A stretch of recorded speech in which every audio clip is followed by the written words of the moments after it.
राधे राधे सभी को।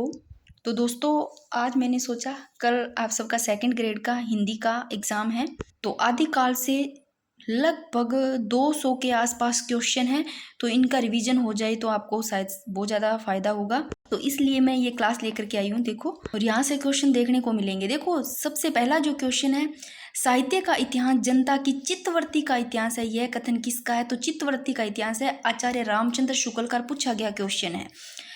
मोटा मोटा देख लो जल्दी से। इतिहास के प्रति भारतीय दृष्टिकोण किस प्रकार का रहा है? तो देखो, इतिहास के प्रति जो भारतीय दृष्टिकोण है ना, ये रहा है आदर्शमूलक एवं अध्यात्मवादी। बहुत ज़्यादा इंपॉर्टेंट है। हिंदी साहित्य की भूमिका के लेखक कौन है? हिंदी साहित्य की भूमिका है, इसके लेखक है हजारी प्रसाद द्विवेदी। और ये सारे इंपॉर्टेंट क्वेश्चन पूछे गए हैं, देख लो आप। देखो, मैथिली को जो मैथिल कोकिला है, किस कवि को कहा जाता है? तो मैथिल कोकिल का कहा जाता है विद्यापति को। ये भी पूछा गया क्वेश्चन है। मैथिल कोकिल विद्यापति को कहा जाता है। अब आप देख लो, यहाँ पर विद्यापति है ना, यहाँ पर दे रखी है रचनाएं, वो सारी ही विद्यापति की दे रखी है। और यहाँ पर ऑप्शन दे रखे हैं भी विद्यापति के। कई बार ऐसा आ जाता है नहीं है, किसी और की दे सकते हैं। तो आपको ऐसे याद रखनी है, विद्यापति की जो रचनाएं हैं। देखो, विद्यापति पीछे पति पदावली, ये याद रह जाएगा, सभी को पता है, ये पूछी भी जाती है पदावली वाली, तो ठीक है। इसके अलावा पुरुष परीक्षा कैसे याद रखोगे? देखो, विद्या ग्रहण करता है तो पुरुष परीक्षा भी देता है ना। और कीर्तिलता नाम देखो, विद्यापति कीर्तिलता कनेक्ट हो रहा है, तो तीनों ही याद रखना। कोई एक पूछा जा सकता है या नहीं से पूछा जा सकता है, तो तीनों ही विद्यापति की पदावली, पुरुष परीक्षा, कीर्तिलता। और एक चीज और बता दूं, जो भी हिंदी के इतने महंगे महंगे टेस्ट सीरीज वगैरह आपको देते हैं ना, वो देख लेना आप, इनमें से ही आपको मिलेंगे पैसे लगा करके जो करते हो।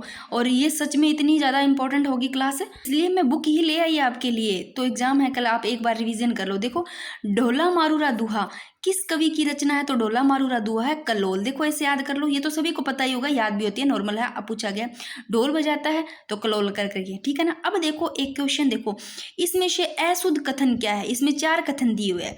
तो देखो, पहला कथन है पदावली की रचना विद्यापति ने की, सही है। अभी देखो, विद्यापति की देख लो, पदावली है, पुरुष परीक्षा है, कीर्तिलता है, तो पदावली की रचना देखो विद्यापति ने की, ये सही है। अब देखो, अभिनव जयदेव, मैथिल कोकिल और कवि शेखर विद्यापति की उपाधियां। तो अब विद्यापति की उपाधियां भी आपको याद आ रही है, पूछ ले क्वेश्चन, विद्यापति की उपाधियां कौन कौन सी है? तो देख लो, एक तो देखो, ये देखो, विद्यापति को मैथिल कोकिल के नाम से भी जाना जाता है, कवि को कहा जाता है। किस? मैथिल कोकिल कवि किसको कहा जाता है? विद्यापति को, ठीक है। और देखो, अभिनव जयदेव भी विद्यापति को, मैथिल कोकिल और कवि शेखर, तीनों ही ध्यान रख लो उपाधियां विद्यापति की। दोनों ऑप्शन ये सही है, कोई भी इनमें अशुद्ध नहीं है, ठीक है। आगे देखो, विद्यापति के मित्र राजा शिव सिंह थे, सही है। ये गलत है, विद्यापति 16वीं सदी के कवि थे। तो इनमें से आप देख लो, आपको 3-4 क्वेश्चन इसी में से याद हो रहे हैं, इनमें अशुद्ध देखना था। आगे देखो, आदिकाल को सर्वप्रथम वीर गाथा काल कहा। आदिकाल को सबसे पहले वीर गाथा काल किन्होंने कहा? तो वीर गाथा काल आदिकाल को रामचंद्र शुक्ल ने कहा। आगे देखो, आचार्य शुक्ल का हिंदी साहित्य का इतिहास कब प्रकाशित हुआ? आचार्य शुक्ल को जो हिंदी साहित्य को इतिहास है वो प्रकाशित हुआ 1929। बहुत ज़्यादा इंपॉर्टेंट है। अब नोट्स भी पढ़े हैं पर टाइम नहीं है करवाने के, पुराने नोट्स बहुत पढ़े हैं, इसलिए इस बुक में 200 के लगभग क्वेश्चन आदिकाल से क्वेश्चन बन जाएगा। देखो, इनमें से कौन आदिकाल का कवि नहीं है? देखो, आदिकाल के कवि देख लो, विद्यापति आदिकाल को कवि, अभी चंद्र बरदाई हो गया, मीर खुसरे, सारे आदिकाल के हैं, बिहारी आदिकाल के नहीं है, ठीक है। आगे देखो, पृथ्वीराज रासो की रचयिता कौन है? तो पृथ्वीराज रासो के जैनिक भाई पृथ्वीराज रासो के नहीं है, कौन है? चंद्र बरदाई है, ठीक है। तो पृथ्वीराज रासो के रचयिता चंद्र बरदाई है भाई। और ये नलपति नाल है, विशल देव रासो, ठीक है ना। अब आगे देखो, परमाल रासो को, देखो परमाल रासो को लोक में किस नाम से जाना जाता है? तो ये बहुत ज्यादा इंपॉर्टेंट क्वेश्चन है, पूछा गया। परमाल रासो को लोक में किस नाम से? आल्ला नाम से जाना जाता है परमाल रासो को। अच्छा क्वेश्चन है। आगे देखो, यहाँ पर सुमेलित की जैसे क्वेश्चन आते हैं सेकंड ग्रेड में, सुमेलित की जैसे। देखो, विशल देव रासो, देखो ये कृतियां हैं जो कृतिकार दिए हुए हैं, विशल देव रासो, नरपति नाल है। पृथ्वीराज रासो, चंद्र बरदाई अभी देखा है आपने, तो विशल देव रासो, नरपति नाल है। और पदावली देखो पढ़े है विद्यापति की, ये देख लो कौन कौन सी है, देख लो ये विद्यापति की, एक बार फिर से देख लो सारे। पदावली भी देखो विद्यापति की है, पुरुष परीक्षा भी विद्यापति की, कीर्तिलता भी विद्यापति की है, देखो ठीक है ना। तो तीनों याद हो गई। तो पदावली किसकी होगी? विद्यापति की होगी। अमीर खुसरो भाई, खुसरो की पहली किसकी? अमीर खुसरो की है। तो ये भी अच्छे है सारे क्वेश्चन, एक से भी पूछा जा सकता है, मिलान से भी पूछा जा सकता है। अब एक बार मैं यहाँ पर ये मोटे मोटे दिखा देती हूँ क्योंकि इनसे क्वेश्चन बनते हैं। देखो, यहाँ रचना का नाम है, रचयिता के नाम देखो। संदेश रासक किसकी है? अब्दुल रहमान की संदेश राशक है, ठीक है ना। और पौंचरी, अब स्वयंभू की देखो आप लोगों ने, मुझे नहीं पता तीनों पढ़ी होगी, याद रहती है नहीं रहती है। अब जो पौंचरी है तो ये तो रट रखी होगी सभी को, स्वयंभू काफी बार क्वेश्चन आया है। पौंचरी किसकी है? स्वयंभू की। इसके अलावा स्वयंभू की ये दो और याद रखना, अगर रिठने में चरेऊ आती है तो भी स्वयंभू की है, और नाग कुमार चरेऊ आती है तो भी स्वयंभू की। तीनों एक बार फिर से देख लो भाई, अच्छे से देख लो। और महापुराण पुष्यदत्त की, आपको ये याद नहीं रहती तो आप लोग ऐसे लो, पुराणों में, महापुराणों में ना पुष्प चढ़ाए जाते थे, ऐसे कनेक्ट कर लेना, याद रह जाएगा। और ये इंपॉर्टेंट है, पूछा जाता है। आगे देखो भविष्यत कहा, वेरी वेरी इंपॉर्टेंट है। भविष्यत कहा धनपाल, देखो धनपाल के ऐसे याद रखना, भविष्य में ना ऐसे कह दिया, आने वाले भविष्य के लिए भी धन प्राप्त होगा, ऐसे याद रख लो, याद रह जाएगा। भविष्यत कहा किसने? धनपाल ने, ऐसे याद रह जाएगा।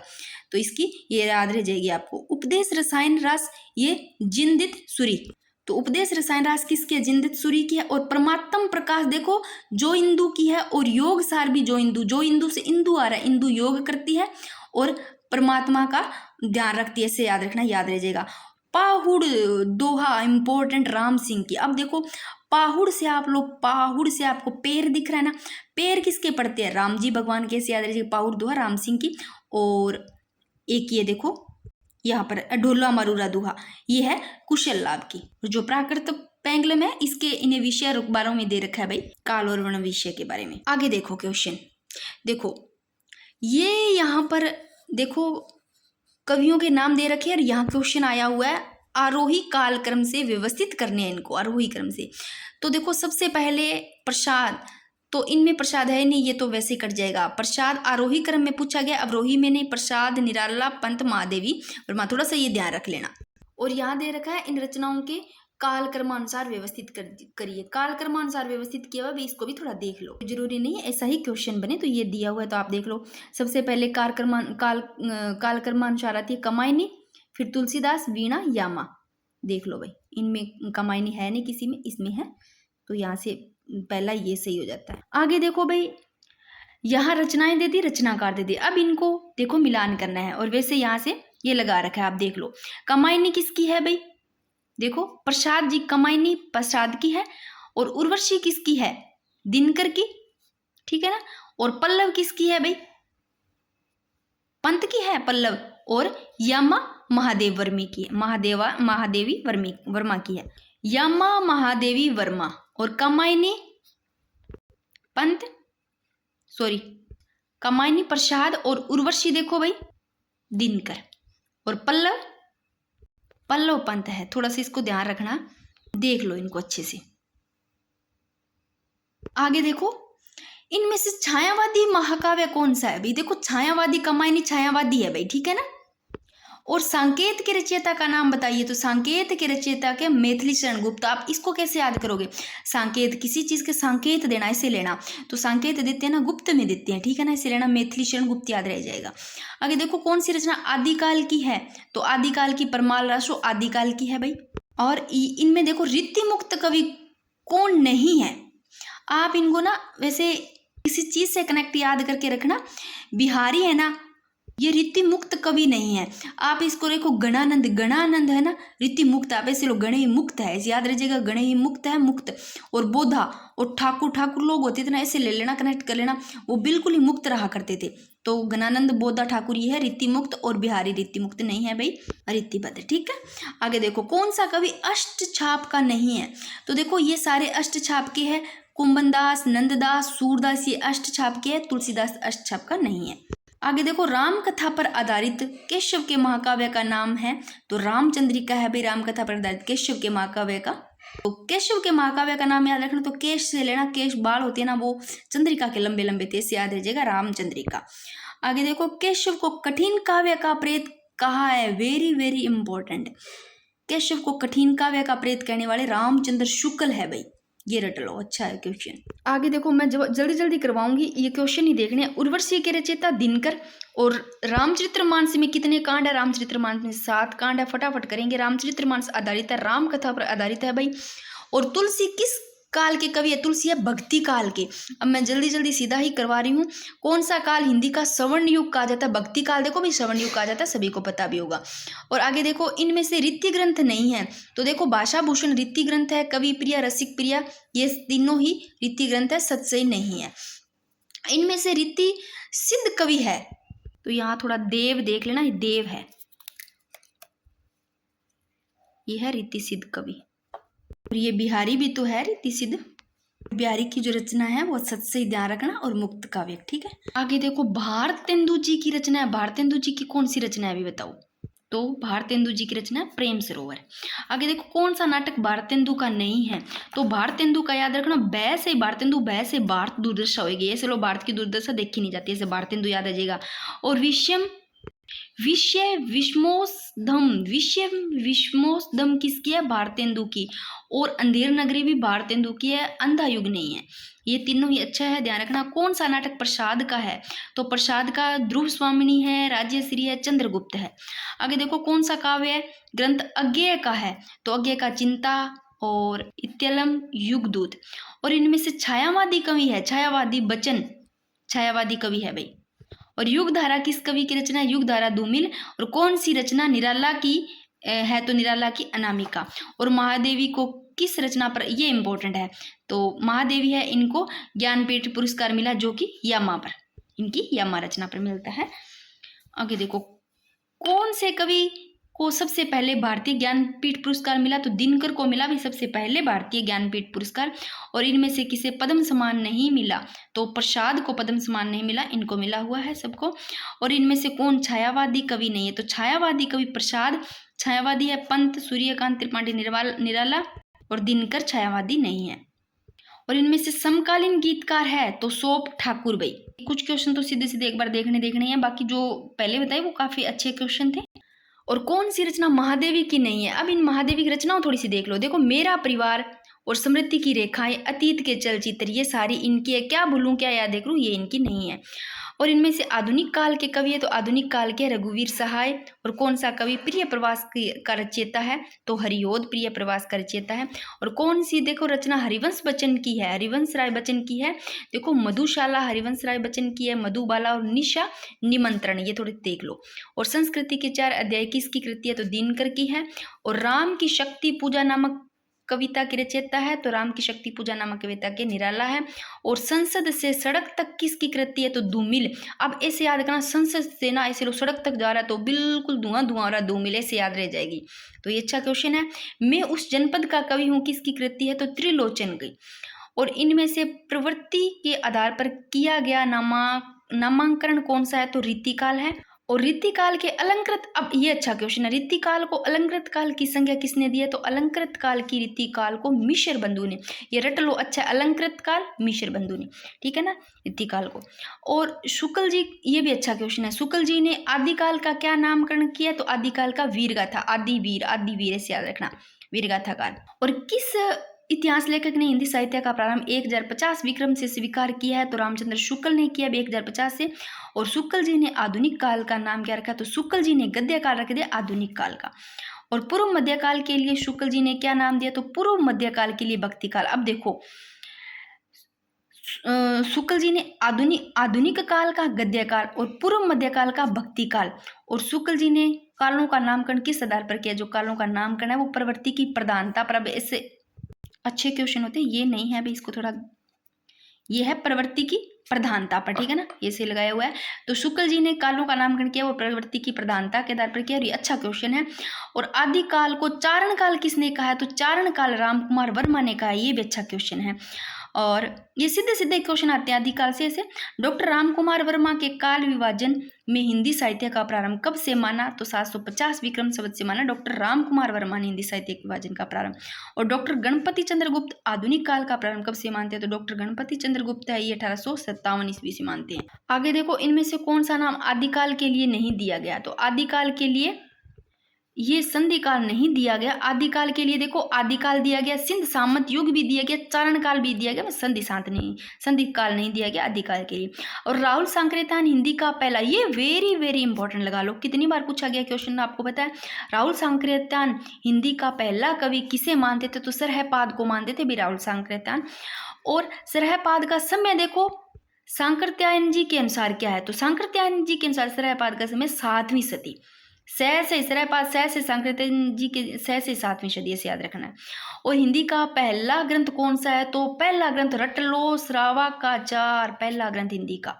और अच्छा क्वेश्चन है। और श्रावकाचार के रचयिता कौन है, श्रावकाचार के देवसेन, ये भी अच्छा क्वेश्चन है। और श्रावकाचार की रचना कब हुई, 933 ईस्वी में होती है, ये भी देख लो, तीनों ही अच्छे क्वेश्चन है। और जगनिक द्वारा रचित वीर रस प्रधान कब प्रधान ग्रंथ का नाम क्या, देखो जगनिक द्वारा रचित 2 वीर रस प्रधान ग्रंथ है, इसका नाम है परमाल रासो, ये अच्छा क्वेश्चन है। जगनिक के द्वारा जो ये परमाल रासो, ये वीर रस प्रधान ग्रंथ है। और आलाखंड किस रचना का लोकप्रिय नाम है, ये पहले भी आया, तो आलाखंड वाला याद रख लो, इंपॉर्टेंट है। तो ये परमाल रासो का आलाखंड, परमाल रासो, इसे रट लो। पृथ्वीराज रासो के विषय में कौन सी धारण अधिक उपयुक्त है, तो अर्ध प्रमाणिक है भाई। तो पृथ्वीराज रासो के विषय में जो धारण ज्यादा उपयुक्त मानेंगे वे अर्ध प्रमाणिक मानेंगे, ठीक है ना, ये अच्छा क्वेश्चन है। विशल देव रासो का प्रधान रस क्या है, तो विशल देव रासो का श्रृंगार रस, ये सीधे सीधे क्वेश्चन पूछे जाते हैं। इनमें से हिंदी का प्रथम महाकाव्य किसे माना जाता है, हिंदी का जो पहला प्रथम महाकाव्य है वो पृथ्वीराज रासो, ये अच्छे हैं सारे ही देख लो। पृथ्वीराज रासो के वृहत रूपांतर में कुल कितने सर्ग है, तो 47 है भाई। पृथ्वीराज के रासो के जो वृहत रूपांतर है उसमें 47 सर्ग है। और रासो शब्द की व्युत्पत्ति के संबंध में सर्वाधिक उपयुक्त मत कौन सा है, तो रासो की व्युत्पत्ति रासक से हुई है। आदिकाल में मनोरंजक साहित्य, तो ये अमीर खुसरो का है भी मनोरंजक वाला। आदिकाल में मनोरंजक साहित्य की रचना किसने की, तो अमीर खुसरो ने की थी भी। और गोरखबाणी के संपादक कौन है, तो पीताम्बर बड़थवाल, ये अच्छा क्वेश्चन है। पीताम्बर दत्त बड़थवाल है, ये गोरखबाणी के संपादक है, और ये ध्यान होना चाहिए मनोरंजक वाला। और इनमें से सही कथन कौन सा है, देखो अधिकांश रासो काव्य प्रमाणिक है, नहीं, अधिकांश रासो काव्य अप्रमाणिक है, नहीं, ये देखो ये सही है। विशल देव रासो वीरस प्रधान ग्रंथ है भाई, श्रृंगार और वीरस प्रधान ग्रंथ है विशल देव, ये सही है। और सिद्धों की संख्या कितनी बताई गई है, 84 सिद्धों की संख्या बताई गई है भाई। सिद्ध कितने हैं, 84 सिद्ध। आगे देखो भाई, सिद्धों का उचित समय क्या माना गया है, तो 7वीं से 8वीं सदी माना गया है भी सिद्धों का उचित समय, रट लो सिद्धों का उचित समय 7वीं से 8वीं। और नारी निंदा किस संप्रदाय में मिलती है, तो नाथ पंथों में मिलती है नारी निंदा, इनमें नारी की निंदा की जाती है।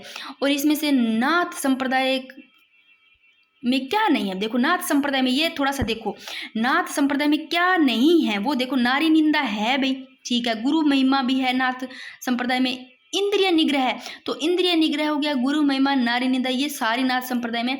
ग्रस्तों का आदर ये नहीं है, ग्रस्तों का आदर नहीं, अनादर करते, ठीक है ना। ये आगे देखो, वर्ण रत्नाकर के रचयिता कौन है, वेरी वेरी इंपॉर्टेंट, वर्ण रत्नाकर के रचयिता है ज्योतिश्वर ठाकुर। देखो किसी चीज से कनेक्ट कर लो, रतन है ज्योति के समाने से लो, वर्ण रत्नाकर ज्योतिश्वर ठाकुर। आगे देखो, अपभ्रंश एवं राजधानी भाषा के योग से बनी भाषा को क्या कहते हैं, तो अपभ्रंश एवं राजधानी भाषा के योग से बनी भाषा को डिंगल कहते हैं। और ब्रज भाषा मिश्रित अपभ्रंश का क्या नाम, पिंगल है भाई, ब्रज भाषा मिश्रित अपभ्रंश का। और इनमें से कौन सा आदिकाल का ग्रंथ नहीं है, तो आदिकाल का, देखो आदिकाल के प्राकृत पेंगलम है, पहले देखे सारे मैंने दिखाए थे, मैथिली बताया था, खुसरों की पहलियां, ये सारे आदिकाल के ग्रंथ है, पद्मावत नहीं है। विद्यापति पदावली की रचना किस भाषा में हुई है, तो विद्यापति पदावली की मैथिली में हुई है, इंपॉर्टेंट है। और आदिकाल में खड़ी बोली का प्रयोग अमीर खुसरो ने, तो आदिकाल में खड़ी बोली का प्रयोग किस कवि ने किया, तो अमीर खुसरो ने किया। और इनमें से जैन धर्म का संबंध किस कवि से नहीं है, तो जैन धर्म का देखो स्वयंभू जैन धर्म का संबंध है इससे, जो हिंदू आ गया, धनपाल हो गया, ये सारे ही जैन धर्म से संबंधित है। धनपाल जो की भविष्य कहा, ये थोड़ा इसका ध्यान रखना। और विद्यापति का जैन धर्म से संबंधित नहीं है। और खालिक बारी अमीर खुसरो की है, खालिक बारी की रचयिता अमीर खुसरो। और ये रहा भविष्य कहा के रचनाकार आ गया धनपाल, अच्छा क्वेश्चन है। और खड़ी बोली हिंदी में देखो ये भी आ गया इसका अमीर खुसरो का, खालिक बारी अमीर खुसरो की। और आदिकाल में खड़ी बोली का प्रयोग भी अमीर खुसरो ने किया। और खड़ी बोली हिंदी में रचना करने वाला पहला कवि भी यही है, अमीर खुसरो, ठीक है ना। खड़ी बोली हिंदी में रचना करना। और इनमें से कौन सा ग्रंथ शिलाओं पर आधारित लिखा है, शिलाओं पर आधारित कौन सा ग्रंथ लिखा है, तो राहुल वेली, ये पत्थरों शिलाओं पर लिखा है भी राहुल वेली। आगे देखो, मैथिली हिंदी में रचित ग्रंथ रचना का नाम बताइए। तो वर्ण रत्नाकर भाई, मैथिली हिंदी में रचित ग्रंथ वर्ण रत्नाकर। हिंदी साहित्य का देखो आलोचनात्मक इतिहास ग्रंथ के लेखक, ये इंपॉर्टेंट है, लगा लो। हिंदी साहित्य का जो आलोचनात्मक इतिहास ग्रंथ के लेखक है, आलोचनात्मक इतिहास, बार बार बता रही हूँ, डॉक्टर राम कुमार वर्मा। आलोचनात्मक इतिहास डॉक्टर राम कुमार वर्मा। आगे देखो, पृथ्वीराज रासो को आप किस वर्ग में रखेंगे? ये पहला वाला क्वेश्चन इससे पहले बताया था, अच्छा था, इंपॉर्टेंट था। पृथ्वीराज रासो को आप किस वर्ग में रखेंगे? तो पृथ्वीराज रासो को वीर गाथा में रखेंगे भाई। और पृथ्वीराज रासो में सर्वाधिक विवादित पक्ष कौन सा है? तो ऐतिहासिकता है, वो विवादित पक्ष है।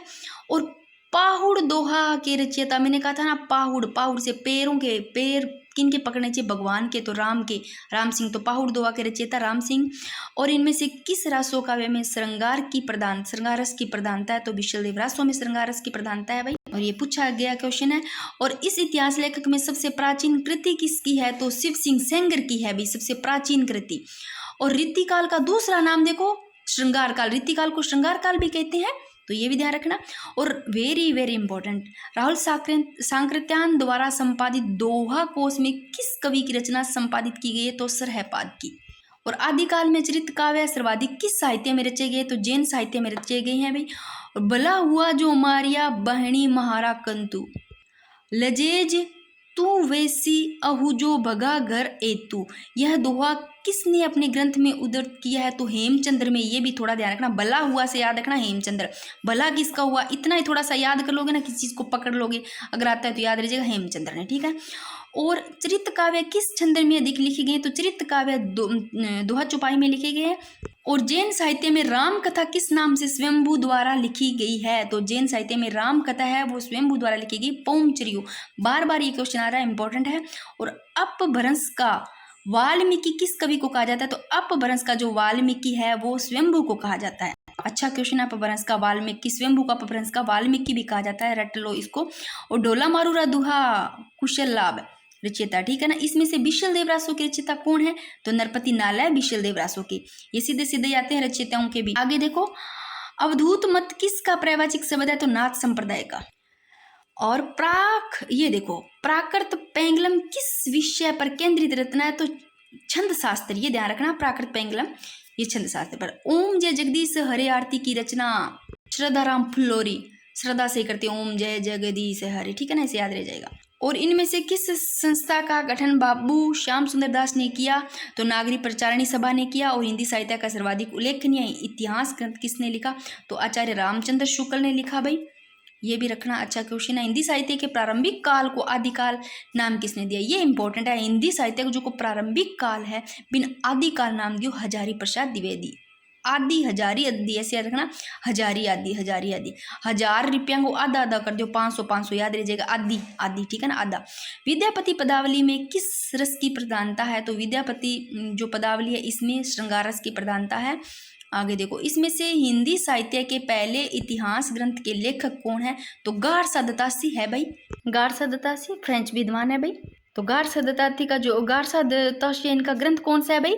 इस्तवार द ला लिटरेचर एंदुई ए हिंदुस्तानी, इनका ग्रंथ, ये तो सभी को पता होगा। और एक ये भी ध्यान रखना, हिंदी साहित्य लिखने का ना सबसे पहले जो प्रयास करते हैं ये गारसा दत्तासी करते हैं। और इनकी भाषा कौन सी है गारसा दत्तासी की? फ्रेंच है। आगे देखो, भविष्यत कहा, भविष्य गलियान अटे में धन गो, यहाँ के दियो भी धन ही धन होगा, यहाँ याद रख लियो, भविष्यत का, भविष्य के लिए धन पालने से याद रह जाएगा। तो ये क्वेश्चन इंपॉर्टेंट है। हिंदी साहित्य के इतिहास लेखकों को काल कर्मानुसार कवियों का वर्गीकरण सर्वप्रथम किसने किया? देखो, काल कर्मानुसार कवियों का वर्गीकरण किया जॉर्ज ग्रियर्सन ने। अब ऐसे लो, गेर हो है ना, गेर ले लो बे, काल कर्म के अनुसार चलेगा, गेर यहाँ याद रह जाएगा उतारे, जॉर्ज ग्रियर्सन से गेर ले लो, गेर काल के कर्म अनुसार चल रहा, ये याद रह जाएगा, ठीक है। आगे देखो, इनमें से आदिकाल के अंतिम चरण के सुप्रसिद्ध कवि कौन थे? तो अंतिम चरण के सुप्रसिद्ध कवि अमीर खुसरो।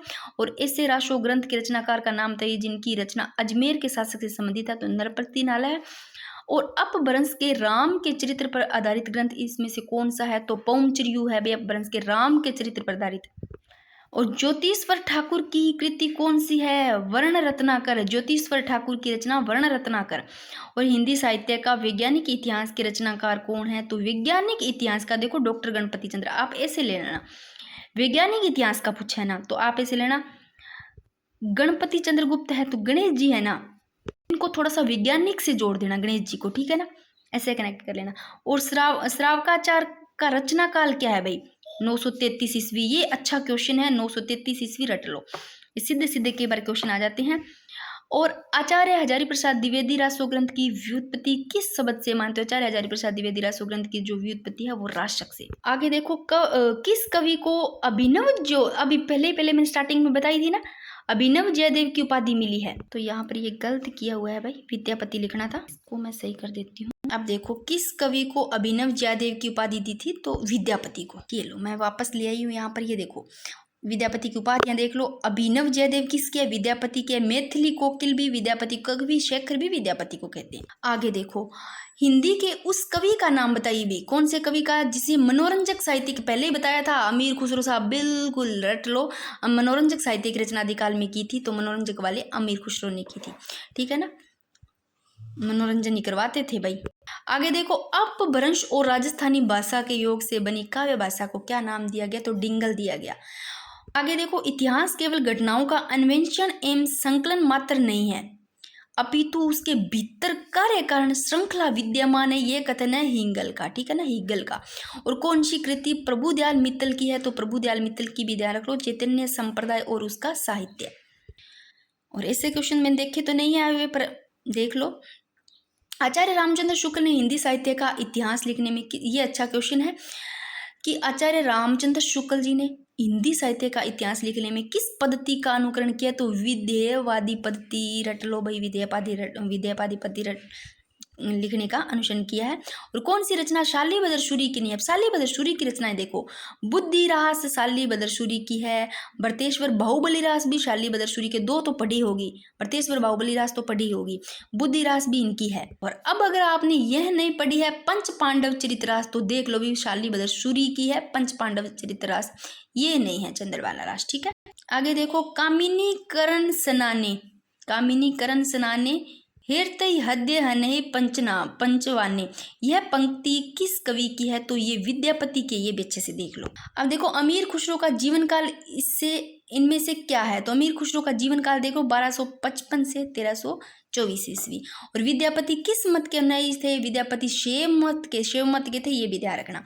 और विद्यापति किस नरेश के दरबारी कवि थे? तो राजा शिव सिंह के दरबारी कवि थे विद्यापति, ये भी अच्छा क्वेश्चन है। इनमें से धनपाल की रचना कौन सी है? भविष्य कहा, ये बार बार आ रही है।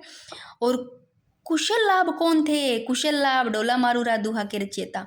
और नाथ संप्रदाय का प्रभाव हिंदी के किस कवि पर सबसे ज्यादा पड़ा? नाथ संप्रदाय को जो प्रभाव हिंदी का जो कवि पर पड़ो, कबीर पर पड़ो सबसे ज्यादा। आगे देखो भी खुमान रासु की प्रमाणिक प्रति कहाँ संग्रहित की गई? पुणे संग्रहालय में। आगे देखो यह गूंज मात्र है, मूल शब्द नहीं, यह गूंज मात्र है, मूल शब्द नहीं। आचार्य रामचंद्र शुक्ल की टिप्पणी किस रासों के काव्य के लिए है? तो प्रमाल रासों के लिए। और विश्वदेव रासों के कुल कितने छंद है? 125 छंद है। और पुस्तक जलहण हत दे चली गज, ये अच्छा क्वेश्चन है भाई, ये पूछा गया। पुस्तक जलहण हत दे चली गजन नरप काज पंक्ति, ये है किसकी मानी जाती है? चंद्रवरदाई की। और जलहण कौन था भाई? इस चंद्रवरदाई का क्या था? पुत्र था। और इनमें से कौन सा विद्वान रासों को अर्ध प्रमाणिक रचना माना जाता है? तो अर्ध प्रमाणिक रचना वाला मानते हैं वो हजारी प्रसाद द्विवेदी। हजार का आधा आधा कर दो, एक तो आदिकाल याद रह जाएगा, एक आधा आधा करोगे तो वैसे आधा आधा रह जाएगा, अर्ध प्रमाणिक ऐसे याद रहे। हजार का आधा आधा नोट कर दो, 500 500। अब और तो तरीकों को नहीं याद करवाना को, तो ये याद आ जाओ। इनमें से कौन सा विद्वान रासों को अर्ध प्रमाणिक, ठीक है, हजारी प्रसाद द्विवेदी। और चार्ल्स एलियट ने इनमें से किस ग्रंथ का प्रकाशन कराया? तो आलय खंड, ठीक है। और जैन मत का प्रचार भारत के किस राज्य में सर्वाधिक था? तो गुजरात। और रासक छंद में कितनी मात्राएं होती है? तो रासक छंद में 29 मात्राएं होती है। और खुमान रासों में लगभग कितने छंद है? तो लगभग खुमान रासों में 5000 छंद है। और विजयपाल रासो किस भाषा में लिखा गया? तो विजयपाल रासो अपभ्रंश भाषा में लिखा गया। और कहपा ने कुल कितने ग्रंथ लिखे भाई? 74। एक बार आप इनकी रचना और रचनाकार देख लो। देखो खुमान रासो दलपत विजय, विश्वदेव रासो नरपति नालय, जयचंद्र प्रकाश भटकेदार, पृथ्वीराज रासो चंद्रबरदाई, जेमेक जस चंद्रिका मधुकर कवि, प्रमाल रासो जगनिक, पहेलियां अमीर खुसरो की है, पदावली विद्यापति की है, अमीर रासो सारंगधर, और विजयपाल रासो नल सिंह की, कीर्तिलता विद्यापति की, मैंने बताया था ना कीर्ति लता इंपॉर्टेंट है, विद्यापति वाली सारी। कीर्ति पताका, कीर्ति लता तो बताया था, उसमें आया था बुक में, कीर्ति पताका नहीं आया था, तो ये भी विद्यापति की है। थोड़े से यहाँ पर नाम और देख लो, क्वेश्चन आता है। देखो आदिकाल को शिशु काल, प्रारंभिक काल और जन्म काल भी कहा जाता है, ये भी देखो। ये देखो थोड़े से यहाँ से आदिकाल के नामकरण देखो। आदिकाल हजारी प्रसाद द्विवेदी ने दिया, आदि हजारी। और संधि काल और चारण काल, ये दोनों देखो, संधि काल और चारण काल किन्होंने दिया, राम कुमार वर्मा ने। और वीर गाथा काल आचार्य रामचंद्र शुक्ल ने कहा है भाई, ठीक है ना। और आदिकाल भी, आदिकाल हजारी प्रसाद द्विवेदी, और इनका भी ध्यान रखना। अब देखो हिंदी का पहला कवि राहुल सांकृत्यायन के अनुसार रहपाद। थोड़ी सी आदिकाल की विशेषताएं, प्रवृत्तियां देख लो, वीर गाथात्मकता, धार्मिकता, श्रृंगारिकता। हिंदी के पहले कवि देखो किन के अनुसार किन को कहा गया, ये थोड़ी सी देख लो, आप देख लो इनको। ये इसमें आए हुए क्वेश्चन थे। हिंदी का प्रथम रचना, हिंदी की प्रथम रचना श्रावकाचार है। और इसमें देखो दोहे, देखो भाई 250 दोहे है। और ये किसकी है रचना, ये जो श्रावकाचार है, ये देखो आचार्य देवसेन की है।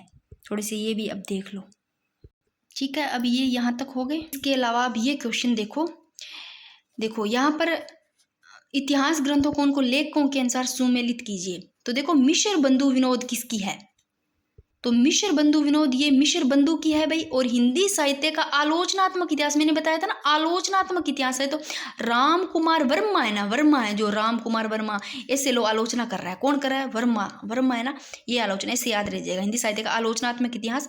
फिर देखो हिंदी साहित्य का वैज्ञानिक, मैंने कहा था वैज्ञानिक से किसको जोड़ना है, वैज्ञानिक टाइम आप ऐसे लो, वैज्ञानिक मानने वाले से गणपति जी है, गणपति भगवान को वैज्ञानिक से कनेक्ट कर लो। तो गणपति चंद्रगुप्त, देखो हिंदी साहित्य का वैज्ञानिक इतिहास, ये गणपति चंद्रगुप्त। हिंदी साहित्य का इतिहास सीधा आता है तो पता ही है आचार्य रामचंद्र शुक्ल। ये ऐसे क्वेश्चन आते हैं मिलान से, तो एक बार आप इसको फिर से देख लो भाई। वैज्ञानिक से लेना है गणपति जी को, आलोचनात्मक इतिहास राम कुमार वर्मा, मिश्र बंधु विनोद मिश्र बंधु की है। आगे देखो ये क्वेश्चन भी अच्छा है, देखो परमाल रासो जगनिक की। अब ऐसे याद करो, परमाल रासो, जब रासो छिड़ जाए नहीं तो पूरा जग में ही रासो छिड़ा है, ऐसे याद रखना, परमाल रासो जगनिक। खुमान रासो, अब यहाँ पीछे आ रहा है मान, खुमान मासो, हर पत्नी को मान होता है अपने पति पर, दलपति विजय, क्योंकि विजय प्राप्त करता है तो हर पत्नी को अपने पति पर मान होता है, यार खुमान रासो दलपति विजय। संदेश रासक अब्दुल रहमान, संदेश रासक अब्दुल रहमान, इसको ध्यान रखना। कीर्ति पताका मैंने बताया था ना, कीर्ति लता तो याद रह जाएगी, विद्यापति। कीर्ति पताका और रखना है, विद्यापति, पताका, कीर्ति पता, ये चारों ही इंपॉर्टेंट है। अब आगे देखो वीर गाथा काल किन्होंने कहा है भाई, आदिकाल को वीर गाथा काल कहने वाले देखो भाई आचार्य रामचंद्र शुक्ल जी। वीर गाथा काल आचार्य रामचंद्र। आदिकाल देखो आचार्य हजारी प्रसाद, आदि को आधा आधा कर लेना, हजार के नोट को। आदिकाल आचार्य हजारी प्रसाद द्विवेदी। चारण काल है डॉक्टर राम कुमार वर्मा ने चारण काल। और सिंध सामंत युग राहुल सांकृत्यायन, ये तो याद ही होगा, सिंध सामंत युग राहुल सांकृत्यायन ने। थोड़ा सा ये क्वेश्चन देख लो, अच्छा क्वेश्चन है। पृथ्वीराज रासो देख लो भाई, चंद्रबरदाई। और परमार रासो के जगनिक है। और विशलदेव रासो के नरपति नाल है। खुमान रासो के मान किसके, अपने पति पर दलपति विजय। से जो बन सकते हैं ना, मैं उसमें से थोड़ी थोड़ी करवा देती हूँ। देखो आचार्य हजारी प्रसाद द्विवेदी की प्रमुख रचना देखो भाई। एक तो देखो 1952 ईस्वी हिंदी साहित्य उद्भव एवं विकास पूछ ले आचार्य हजारी प्रसाद द्विवेदी के। और देखो 1940 ईस्वी में हिंदी साहित्य की भूमिका। और 1953 ईस्वी में हिंदी साहित्य का आदिकाल। तो ये देख लो तीनों ही आचार्य हजारी प्रसाद द्विवेदी की हिंदी साहित्य की भूमिका 1940 ईस्वी में, और उद्भव में विकास 1952 में, और 1953 में देख लो भाई हिंदी साहित्य का आदिकाल, ये आचार्य हजारी प्रसाद द्विवेदी की, ठीक है। और ये डॉक्टर नगेंद्र की रचना देखो, हिंदी साहित्य का वृहद इतिहास। हिंदी साहित्य का इतिहास, रीति काव्य सिद्धार्थ की ले लेना भूमिका, रीति काव्य की भूमिका, ये डॉक्टर नगेंद्र की। और वृहद इतिहास हिंदी साहित्य, ऐसे लो वृहद बड़ा होता है, नाग वृहद बड़ा होता है, इसे ले लेना। हिंदी साहित्य का सिद्ध इतिहास है डॉक्टर नगेंद्र। अब ये देखो डॉक्टर राम कुमार वर्मा, हिंदी साहित्य का आलोचना किसने करनी है, राम कुमार वर्मा ने करनी है।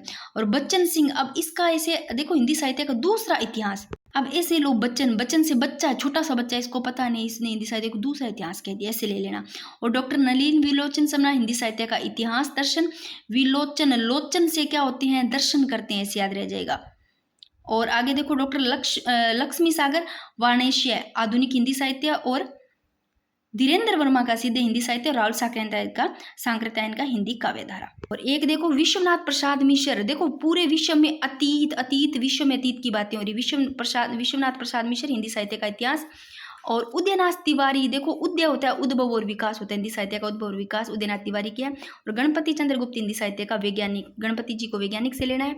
हिंदी साहित्य की कहानी आ जाए तो प्रभाकर माचवे, देखो प्रभाकर माचवे पहले ना माचवे खाट हुआ ना माचो मौलवी पर कहानियां सुनते हैं प्रभु जी की, ठीक है। दोस्तों अब और देखूंगी अगर वीडियो बनी तो।